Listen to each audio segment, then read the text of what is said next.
जय श्री राम दोस्तों आज हम बात करेंगे भाव के भूखे हैं भगवान।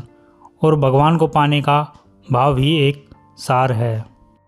एक पंडित जी थे, वो श्री बांके बिहारी लाल को बहुत मानते थे। सुबह शाम बस ठाकुर जी करके व्यतीत होता। पारिवारिक समस्या के कारण उन्हें धन की आवश्यकता हुई तो पंडित जी सेठ जी के पास धन मांगने गए। सेठ जी ने धन तो दे दिया, पर उस धन को लौटाने की 12 किस्त बांध दी। पंडित जी को कोई ऐतराज़ न हुआ, उन्होंने स्वीकृति प्रदान कर दी। अब धीरे धीरे पंडित जी ने 11 किस्त भर दी, एक किस्त ना भर सके। इस पर सेठ जी ने 12वीं किस्त का समय निकल जाने पर पूरे धन का मुकदमा पंडित जी पर लगा दिया। कोर्ट कचहरी हो गई। जज साहब बोले, पंडित जी तुम्हारी तरफ से कौन गवाही देगा? इस पर पंडित जी बोले कि मेरे ठाकुर बांके बिहारी लाल जी गवाही देंगे। पूरा कोर्ट ठाकों से भर गया। अब गवाही की तारीख तय हो गई। पंडित जी ने अपनी अर्जी ठाकुर जी के श्री चरणों में लिख कर रख दी। अब गवाही का दिन आया। कोर्ट सजा हुआ था। वकील जज अपनी दलीलें पेश कर रहे थे। पंडित को ठाकुर जी पर भरोसा था। जज ने कहा, पंडित अपने गवाह को बुलाओ। पंडित ने ठाकुर जी के चरणों का ध्यान लगाया। तभी वहाँ एक वृद्ध आया जिसके चेहरे पर मनोरम तेज था। उसने आते ही गवाही पंडित जी के पक्ष में दे दी। वृद्ध की दलीलें सेठ की बही खाते से मेल खाती थी कि फला फला तारीख को किस्तें चुकाई गई। अब पंडित को ससम्मान रिहा कर दिया गया। तत्पश्चात जज साहब पंडित से बोले कि ये वृद्ध जन कौन थे जो गवाही देकर चले गए?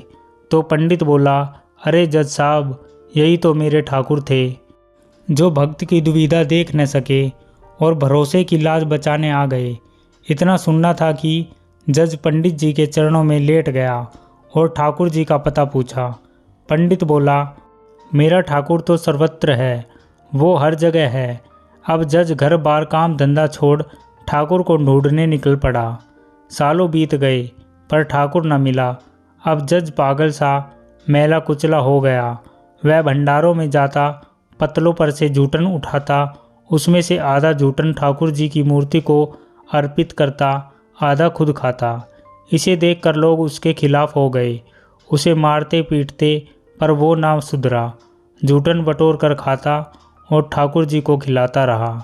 एक भंडारे में लोगों ने अपनी पत्तल में कुछ न छोड़ा ताकि ये पागल ठाकुर जी को जूठन न खिला सके। पर उसने फिर भी सभी पत्तलों को पोंछ पाछ कर एक निवाला इकट्ठा किया और अपने मुख में डाल लिया। पर अरे ये क्या, वो ठाकुर जी को खिलाना तो भूल ही गया। अब क्या करे? उसने वो निवाला अंदर ना सटका कि पहले मैं खा लूँगा तो ठाकुर का अपमान हो जाएगा और थूका तो अन्न का अपमान होगा। करे तो क्या करे?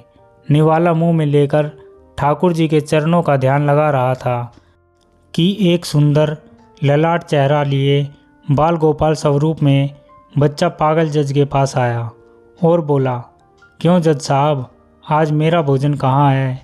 जज साहब मन ही मन गोपाल छवि निहारते हुए आंसू धारा के साथ बोले, ठाकुर बड़ी गलती हुई आज जो पहले तुझे भोजन ना करा सका, पर अब क्या करूं? तो मनमोहन ठाकुर जी मुस्कुरा के बोले, अरे जज तू तो निरा पागल हो गया है रे। जब से अब तक मुझे दूसरों का जूठन खिलाता रहा, आज अपना जूठन खिलाने में इतना संकोच। चल निकालने वाले को आज तेरी जूठन सही। जज की आंखों से एवरल धारा निकल पड़ी जो रुकने का नाम ना ले रही और मेरा ठाकुर कहता कहता बाल गोपाल के श्री चरणों में गिर पड़ा और वहीं देह का त्याग कर दिया। तो दोस्तों, भाव के भूखे हैं भगवान और भाव ही एक सार है और भावना से जो बचे तो भव से बेड़ा पार है।